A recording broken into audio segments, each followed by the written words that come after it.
And this is the Wellness Watch.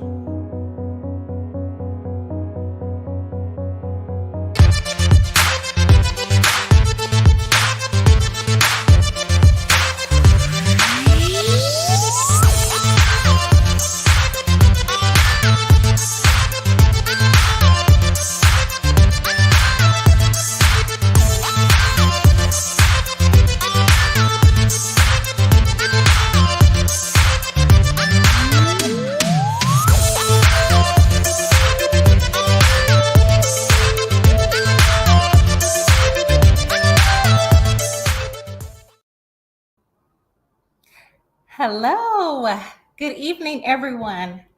Thank you all for tuning in, and welcome to the African American Wellness Project's Heart Health webinar. It's sponsored by Nova Nordisk and also Berkeley Pilgrimage Foundation. Our webinar today is called Let's Talk Heart Health in African American Women. Sisters, it's a lifestyle thing. Incorporating and maintaining healthy practices for optimal heart and obesity outcomes throughout the holidays and into the new year. I am Dr. Shonda Nicole Hostley, an African American Wellness Project executive board member, and I'm also a public health practitioner. Today, you're in for a real treat. Prepare to be educated and inspired. We will hear from several dynamic, gifted women of color as they bring us important information about cardiovascular health. We will even have an energizer break, so make sure you're dressed comfortably. Soon I will introduce our panelists, but before I do, I wanted to share some pretty grim facts with you. According to the American Heart Association, did you know heart disease and stroke is the #1 killer in women? Stroke disease disproportionately affects African Americans. And importantly, African American women are less likely than Caucasian women to be aware that heart disease is a leading cause of death. Here are a couple more unsettling facts. Cardiovascular diseases kill nearly 50,000 African American women annually. And of African American women ages 20 and older, 49%, almost half, have heart disease. And only 1 in 5 African American women believe she's personally at risk. So, can you see why programs such as ours to get out information about heart health is critical? I can. And so, without further ado, we're going to get into our webinar. Today, it'll be provided to you in about 4 different parts. We'll first hear from esteemed clinicians about cardiovascular health and facts. Then we will have an exercise break that will get us energized and excited. Then we'll segue into hearing from some our life health coaches who are knowledgeable in living a healthy lifestyle. And then we'll wrap it up with any final questions and answers. Be sure to drop questions for us in the chat as we go, and we'll be sure to get to all of your questions and make sure you know everything that you need to know about living and maintaining a healthy lifestyle now and into the new year.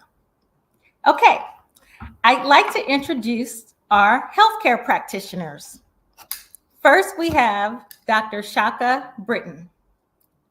She is an obesity medicine and lifestyle specialist. She's a native of Philadelphia, Pennsylvania, and a board-certified adult gerontology nurse practitioner with a master's degree in nursing education and a doctorate of nursing practice. She moved to Florida in 2002 to attend Florida State University, where she earned her bachelor's degree in nursing. Dr. Britton has spent over a decade training nurses and is currently an assistant professor of nursing at the University of North Florida. She is also the new owner and operator of Caring Concepts Health and Wellness, which focuses on lifestyle and obesity medicine. Her philosophy of care is rooted in the belief that all patients have what it takes to lead a high-quality life free of chronic illness. It is her desire to utilize a holistic approach to get to the root of illness and uncover underlying factors that are contributing to illness to foster optimal long-term health outcomes. Shaka currently resides in Jacksonville, Florida. She is married with 2 children. And I'm going to take a little bit of moderator privilege right here because she didn't put this on the paper, but she is also a member of Jack and Jill in the Jacksonville chapter. And she is also a member of Delta Sigma Theta Sorority Incorporated. And she's my dear friend. I'm so excited to work alongside her this evening. Welcome, Dr. Britton. Thank you. Thank you. Welcome. And we also have Dr. Ashley Roselle. Ashley earned a Bachelor of Science in Psychology from the University of New Orleans. She and her husband transplanted to Jacksonville, Florida, where she pursued a career in nursing. She obtained a bachelor, master, and doctor of nursing, all with honors.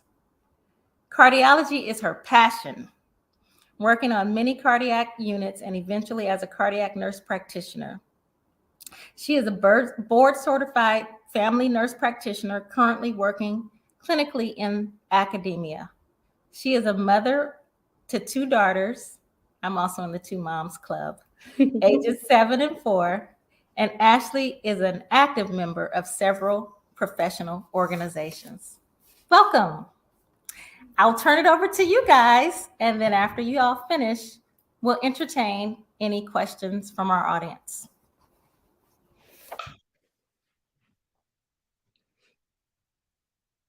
Okay.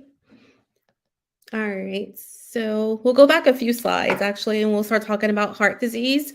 As heart disease is known as the #1 killer in America, I have some astonishing statistics on the next slide. Let's see if we can change it.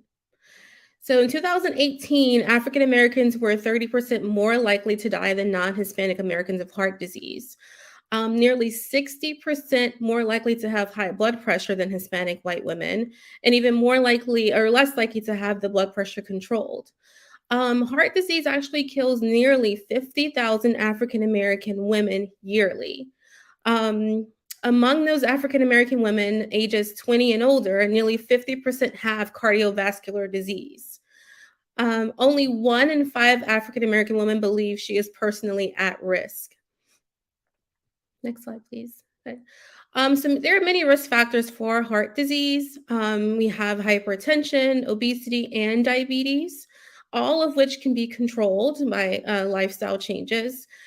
For hypertension, we often control with diet and medications. We can do things such as decrease the salt intake, and which includes adding additional table salt and eating foods high in sodium like pork. And just monitoring your blood pressure can also improve your overall readings. Obesity, again, is a risk factor of heart disease. 82% of African American women are obese. To combat obesity, we can do things like limiting red meat, increasing lean meats like chicken breasts and fish, and monitoring our overall carbohydrate-heavy foods, which leads to diabetes and other comorbidities. We want to also look for whole grain options and rid things of including white bread and white rice and white pastas, and increase our vegetable intake and water intake. Again, diabetes is also a risk factor, and it's, again, treatable and preventable by monitoring your diet, increasing physical activity just by walking 30 minutes a day. There are many different treatments for all the comorbidities, including hypertension, high cholesterol, cardiovascular disease. The biggest thing is that you want to treat the risk factors. So with the high blood pressure, along with, and sometimes we may need medications, of course, you want to decrease your salt and caffeine and other modifiable factors, but we may have to throw in some medications to help along the way. Different blood pressure medications include lisinopril, which is an ACE inhibitor. Many African Americans may know about this drug and that it comes with some side effects, but it is considered first-line treatment and the most effective for African Americans. Then we have metoprolol, which is a beta blocker, which helps as well, amlodipine and hydrochlorothiazide. These are all drugs that you may be familiar with and may have been prescribed by your provider. Anytime you are taking a medication for high blood pressure to decrease the risk of cardiovascular disease, you want to ensure that you're compliant and taking a medication daily along with monitoring your blood pressure. The treatments for high cholesterol we have are atorvastatin, simvastatin, niacin, and a host of others as well. But the treatment for cholesterol, again, if it's controlled, then your overall cardiovascular risk decreases. Statins are known to decrease the sludge in your arteries, so entails you won't have any blockages leading to heart disease. And then the last is a preventative or a conjunctive medication, or baby aspirin, which sounds like, okay, a baby aspirin is a small take on things, but it plays a huge role in preventing cardiovascular disease, along with the high cholesterol medications, the statins, the niacins, and all blood pressure meds.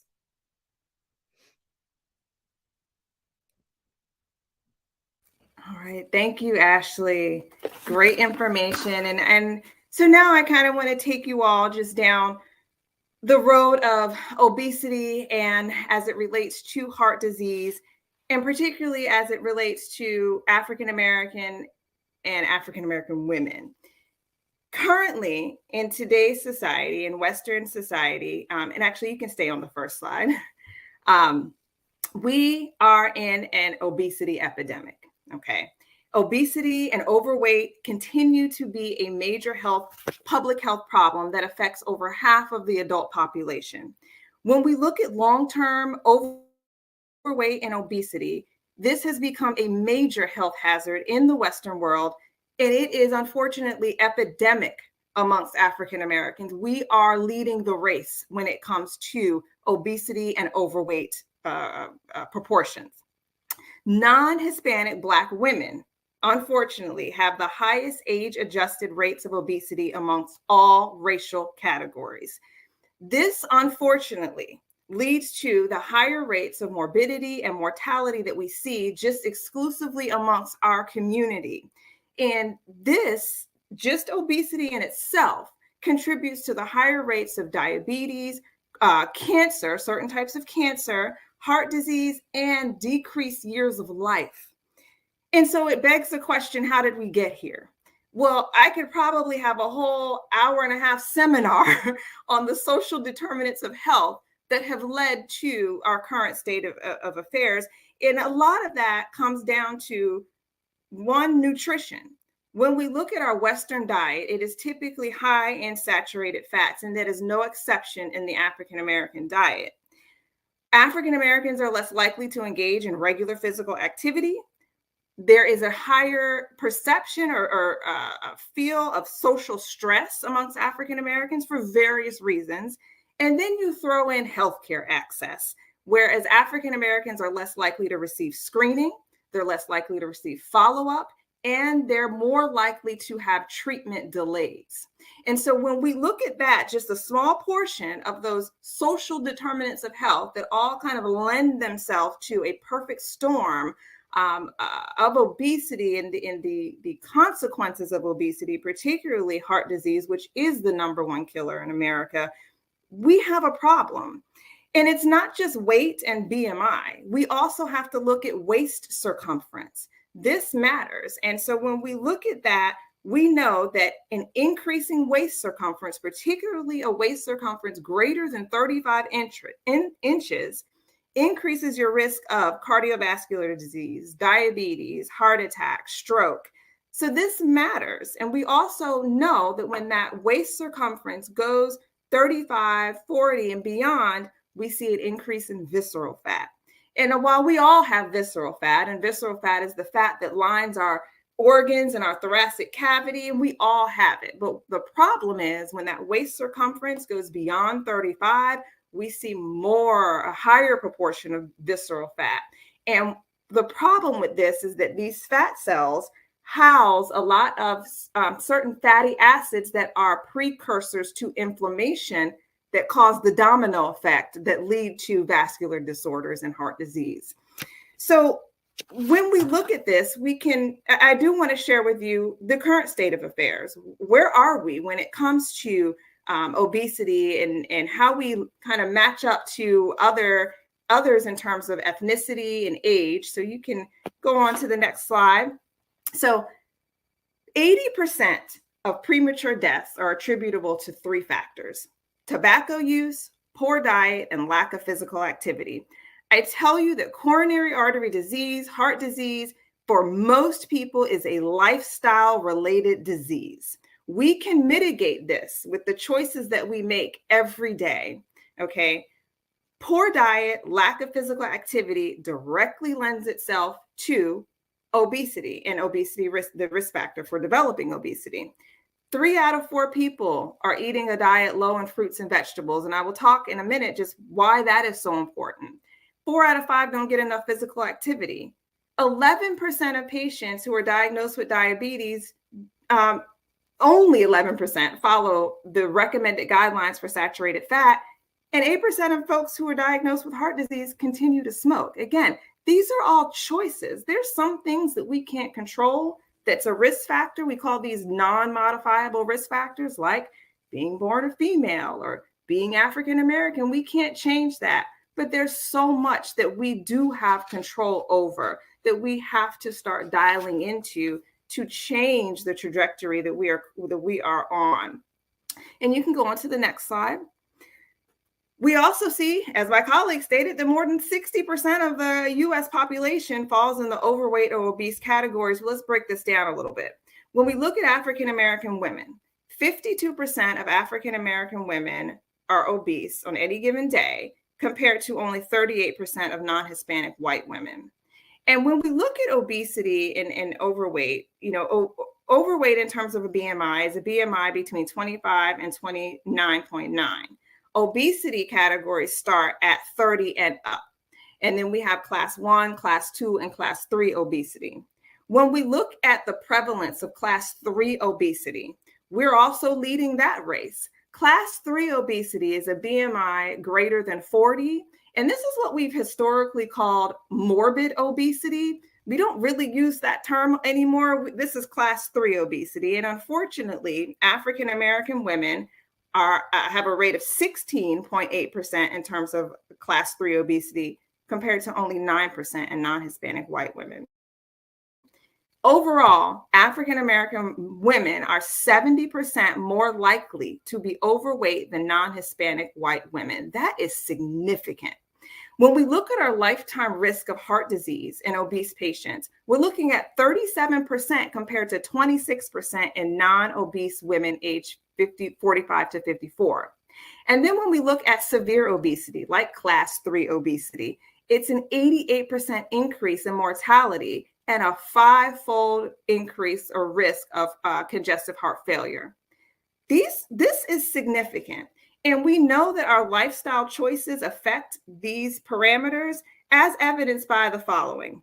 When we look at individuals who are able to maintain an ideal weight, body weight, and waist circumference, there is a 35 to 55% reduction in the risk of heart disease.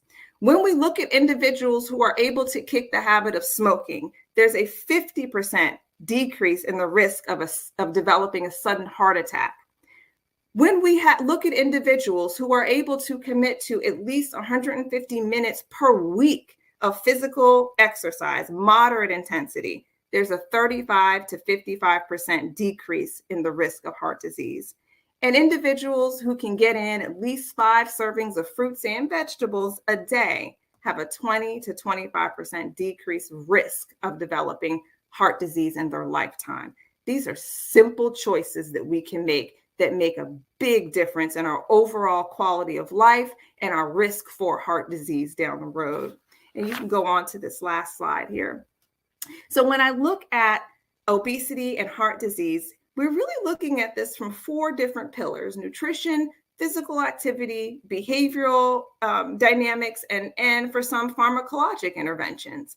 When it comes to nutrition, I tell anyone, food is the best pharmacy.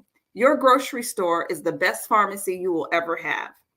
Food can make a difference. What we feed our body is fuel. You can give your body 90 octane every day and get that engine running at its best, or you can give it whatever is laying around to feed that need at that time. Okay. One of the things I like to tell people about is really when we look at fats and saturated fats. So cholesterol is exclusively found in animal products. So when we look at individuals who are vegan or vegetarian, I'm not saying you have to be vegan or vegetarian, but I'm just saying when we look at those individuals that don't consume a lot of animal products, we really don't see those higher rates of cholesterol because they're not taking it in. I also have to talk about saturated fats. We in our Western society consume a lot of saturated fats. And this is because we eat diets that are typically high in meats and cheeses and low in plant foods or whole food plant-based items. We also have to talk about trans fats. Trans fats were placed in foods historically because they help foods last longer. They're almost like a preservative, but we found over time that it doesn't fare well with our vessels and our heart. And so they took trans fats out of the foods that most people crave, like cookies and cakes and things like that, and replaced it with saturated fats, such as coconut oils and palm oils and lard. So making sure, again, we increase the intake of whole food plant-based items is a simple thing that we can do to mitigate our risk for heart disease. And just to let you know, when it comes to saturated fats, we really see a high intake in our Western society of saturated fats, such as cheeses and meats. I know, I love a good cheese, but if that's what you're consuming every single day, then your risk of developing heart disease will go up, because we know that these are the types of fats, stearic acids and palmitic acids, that are directly correlated with coronary artery disease. And then I can't not talk about carbs in the form of fiber. Fiber is essential to decreasing cholesterol, helping regulate your gut. And when we look at soluble fibers like oatmeal and chia seeds and vegetables and fruits such as apples with the skin on, I'm not talking about apple juice, I'm talking about an actual apple. These are, again, little things you can do to mitigate your risk from a nutritional standpoint. And then when we look at physical activity, our recommendations are for people ages 18 to 64, 22.5 hours per week of aerobic activity.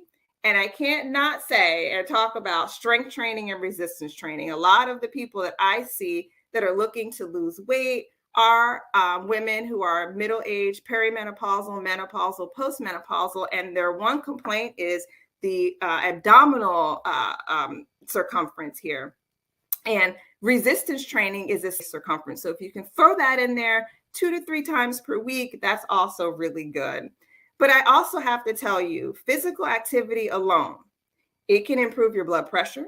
It can improve your fasting blood glucose, which is the amount of blood sugar or sugar that's in your blood when you haven't eaten anything for at least 8 hours. It can decrease your risk of cardiovascular disease, but physical activity alone has little to no weight loss effect if you do not reel in your diet. You can't outtrain a bad diet. And then there's little things you can do, like taking the stairs when you're only going 1 story up at your job. Leave that elevator alone. Walk up those stairs. Those steps count. When you go to a store, try not to find the closest parking spot unless you're in a torrential downpour like our Florida summers. But try and park far away so you can get those steps in. Those activities, those steps, those movements, it matters. We are in a society where we sit at a computer all day, and that doesn't fare well for our overall health and wellness. And then it's the behavioral things, stress and sleep. Stress and sleep. Stress, we know when we are stressed out, we are more likely to engage in habits that are not good for us, like smoking, decreasing our physical activity, consuming foods that are high in trans and saturated fats. This leads to an increased risk of hypertension and obesity and some other morbidities as well, which directly relates to the risk of atherosclerotic disease or heart disease. Reducing your stress, connecting with people face to face, getting outside, walking, taking a walk or a mental health break when you're working, addressing your spiritual needs, getting involved in things that are important to you, hobbies, volunteering, and then just relaxation, yoga, meditation. And then there's sleep. We live in a society where people who don't get a lot of sleep are deemed to be superheroes and strong. And yeah, you only live off of 2 hours of sleep. That's not good. Our body needs sleep to rejuvenate and restore. And for folks who are over the age of 18 to 64, we're really looking at a range of sleep from 10 to 6 hours, with that median being about 7 to 8 hours for most people. And as we get older, that number tends to go down just a little bit. But again, things you can do to improve your sleep, making sure that you establish a regular sleep cycle. I know it's so easy on the weekends to sleep in until 10 o'clock, but then Monday morning, you're getting up early again, and it kind of throws you off. So try to only allow yourself an extra hour or so on the weekends to keep that sleep cycle in check. Minimizing bedroom noises and lights, power naps, less than 30 minutes tend to be helpful for many people. Increasing your exposure to daytime light, but turning off those lights and dimming those lights about an hour before you go to bed, and put that phone down. Those blue lights are not helpful for high quality sleep. And minimizing your intake of caffeine and alcohol at least 3 hours prior to bed. And the last thing are the pharmacological interventions that we can help mitigate our risk of obesity and subsequent heart disease. Currently, there are 5 anti-obesity medicines that are FDA approved on the market. They either work on your brain or they work on your gut. They work on your brain to tell you that you are not hungry, or to mitigate certain cravings that you might have, okay? They are highly effective. What we know about obesity is that it is not like an acute infection for many people. When you have a sinus infection, I can give you an antibiotic. You take your antibiotic for 7 days, your infection goes away, and you go on with life, right? That we know, or we are finding out, is for many people not how obesity works. And instead, it's more of a chronic illness for many people, where they may need a pill, just like somebody with asthma or lupus, every day to mitigate that, to make sure that their BMI stays in a healthy range. And that's okay, because obesity is way more complex than eating less and exercising more for many people. And we as healthcare providers and clinicians have to have those conversations with our patients to open that door to talk about it. And if you're not comfortable doing that, send them to someone who is. So that's all I have for you today. And I tried to make it as short as I could, because I could go on all day about this. But hopefully I've given you some good information that you can take and implement into your lifestyle and spread the word to those that you care about. Oh my gosh, you did share a wealth of information. Thank you. No, that's great. Actually, one of the things that you talked about was navigating the healthcare system. And that was one of my questions that I have for you. Because at the African American Wellness Project, one thing that we like to do is ensure that our members and our audience know how to advocate for themselves and navigate this complex medical system that we have in America. So you said some things about possibly using pharmacologics to help. You talked about our BMI, you talked about, watching our blood pressure numbers and all of that. If a person does not have a primary care physician, or if a person does not know where to start, what advice can you give them? And let's also bring in Dr. Roselle too, because she may wish to participate in this question and answer session. So just practical tips that you can, like, some people are not as confident. Some people may be a little timid. Mm-hmm. Where do they start? What do they do?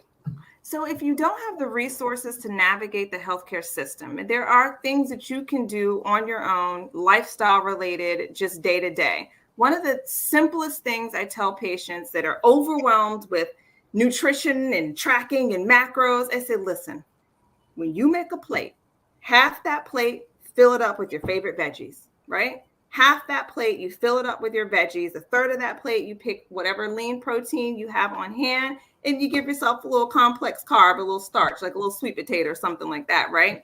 When you do that, you fill half your plate with those veggies. You're already helping your body meet the needs for fiber, for the micro and macronutrients that we need to consume on a daily basis without increasing the intake of nutrient sparse foods. When you fill your plate with nutrient dense foods, it leaves very little room for you to fill your plate with mounds and mounds of unrefined white rice or the breads or things that we know if we overconsume, it gets us in trouble. And little things like that. You don't need a gym. You absolutely don't need a gym. The concrete is free. Get up, go walking, right? Get your steps in, okay? Little things that you can do. And if you do need a primary care provider, as I have worked in many, there are many free clinics in most communities that are ready and willing with the resources in the community for those that may not have it in forms of insurance and you know, may need a little more help. Yeah. Of course, and I agree. I think seeking primary care is one of the best things. So then you have that foundation and the help that you need, and you have people like me and Shaka that's there that help kind of guide you in the right direction. I often say like a walk goes a long way. Like you can just start by walking. And another analogy I use with my patients all the time is that we eat oils and fats and butters, but we cook those in our kitchen, but we would not by any means pour them down the kitchen sink. So essentially when we eat those, we're pouring them down our kitchen sink and clogging our drains and causing heart disease, which is not the best thing. So if we can just make small changes, like Shaka said, just small changes can take us a long way for sure. But seeking primary care is good. And there are plenty of clinics around in Jacksonville, everywhere that can help. Right. So nationwide, because we have other audience members. This is a national program. What do you say to the African American woman that's of the mindset, well, my family members are thick, you know, it's okay. Those BMI numbers, they don't apply to me, you know. Do they apply to African Americans as well as other races? How do you combat that way of thinking? Oh man, so many cultural, you know, the culture is ingrained in. I just had this conversation, I think with my mom, talking about big boned. No, everyone's bones are just, we all got the same type of bones. Everybody got big bones, okay? But I think that's kind of how we have placated ourselves and tried to convince ourselves that this is normal. Yes, Black women tend to have a different shape. We all, you know, that is, we tend to hold more weight in the lower body. And okay, but that doesn't mean that we have to be okay with having a BMI that is unhealthy, right? And I have to say, as evidenced by the statistics. You can look at the literature. Just today, let me just see what's out there to make sure I'm up to date on my content, right? Article after article, obesity in African-American women, and all of them almost have the same statistics, in that we're looking at over half of African-American women who are overweight or obese. And then we look at the morbidity and mortality rates. Do we need a separate BMI scale? I don't know if that would help us, to be honest. I know that for Asian Americans, we do have a little bit of a different parameter because they tend to be a smaller stature. So obese for them, the number tends to be a little lower than the rest of the population. But I don't know if that would actually help us. I think we do have some cultural things that are ingrained in how we communicate. And I was actually just reading an article in Florida about the cultural norms around obesity in African-American women. And it was, a lot of the women use the terms as, oh, my BMI is not high, I'm just thick. And that's okay. But also, you know, making sure we recognize that, okay, well, what does thick mean? You know, what does that mean long-term? My other role is palliative medicine and hospice and end of life care. So I see the end of this. I see the end game every day. I see the patients with the complications of diabetes who are obese. and it's not fun. It's not what you want. Okay. And so if we can mitigate this with our lifestyle choices, we can still be thick. We just don't need to have an unhealthy BMI. That's all I'm saying. We can still be thick. Ashley? I agree. I don't think we should have a separate scale, because then it gives us a crutch. I mean, we understand that we like to be nostalgic. I mean, I'm from New Orleans, where everything is deep fried and heavy cream, buttered up, and all of it included. But Yes. we have to have a happy ground, like a medium ground, to where you can still be nostalgic, around the holidays. But then the rest of the time, you're eating, chicken and fish and veggies, mostly veggies, and staying away from the carbs. Because, all of this can lead to diabetes, which leads to kidney disease, which leads to heart disease. So it's a constant cycle, and we see it all the time in our community because we believe that it does not affect us as other cultures, and it's not true. And so I think we're held to the same standards. Right. And even to that point, you mentioned being from New Orleans. If you look at a map that kind of quantifies the rates of obesity, the Southeast is lit up like a Christmas tree in terms of having the highest rates of obesity. Now, we do have the best foods, but clearly we are right. Yeah. We might be overindulging a little bit. And you look out in areas like Colorado has consistently had the lowest rates of overweight and obesity consistently. What are they doing differently over there? Well, you're more likely to go biking to work or walking versus the South, right? You're a more active lifestyle. And so that makes a difference. They have consistently had lower rates, the lowest rates in the United States, consistently. Maybe we need to take a lesson from them. Maybe that's why Dion's going there. But we're all going to Colorado. But I also think just normalizing these conversations, seeing people that look like us, doing different things to make sure our health is placed in a position of priority. Yeah. One of the things, Shaka, you mentioned, I really loved when you said, I got 2 hours of sleep, blah, blah. That's nothing to really celebrate. You have to take care of yourself, because I do know, as African-American women, myself included, we involved in all of these civic organizations. We have several jobs. We have different passions. We raise our kids. So we do a lot. But we always have to make sure we take care of ourselves, right? Yeah. Can you guys elaborate on that? Absolutely. Self-care is essential. Stress management. When you stress your body out mentally, or you stress it out physically. Like, I'll get a patient that says, I work out, 60 minutes a day, every single day. And I'm, in Orange Theory every day. You're stressing your body out. And they'll say, but I can't lose any weight. Well, you got that cortisol running through your veins right now. Completely counteractive. But mental stress does the same thing. It does the exact same thing. So we have to find ways, and I know it seems impossible for some situations and for some people. They say, how do I fix this? How can I not be stressed out? I have this, this, and this. You gotta find a way to decrease your stress. And you have to sleep. You have to sleep. I can't even stress this enough.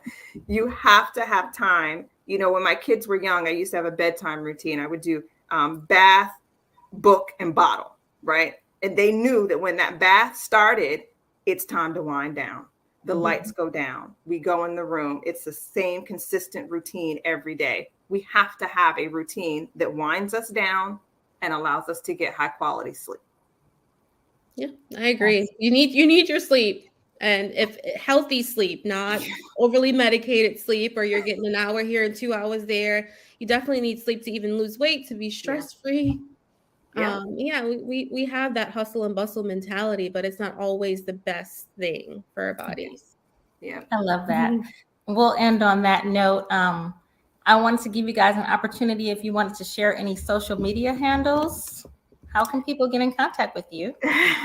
I am at Dr. B _wellness NP on Instagram. Facebook, you can find my company, Caring Concepts Health and Wellness, on Facebook as well. And I don't have any social media handles that I can share, but thank you. Thank you so much. Mhm. All right. Thank So you.